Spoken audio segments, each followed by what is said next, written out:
আসরের পরে ঘুমালে দুইটি বিপদ আপনার জীবনে চলে আসবে। আসরের পরে এই সময়টা আপনি কখনো ঘুমাবেন না। আমরা অনেকেই দেখা যাচ্ছে কোনো সময় নেই অসময় নেই ঘুমিয়ে যাই।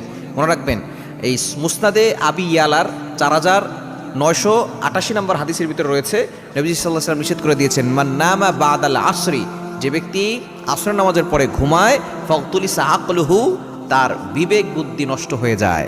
আসরের নামাজের পরে কখনো ঘুমাবেন না। আমরা অনেকেই আসরের পরে ঘুমিয়ে থাকি, আসরের পরে ঘুমাবেন না। মনে রাখবেন আল্লাহ পাক রব্বুল আলামিন রাতটাকে ঘুমের জন্য নির্ধারণ করেছেন, এটা হচ্ছে বিশ্রামের জন্য।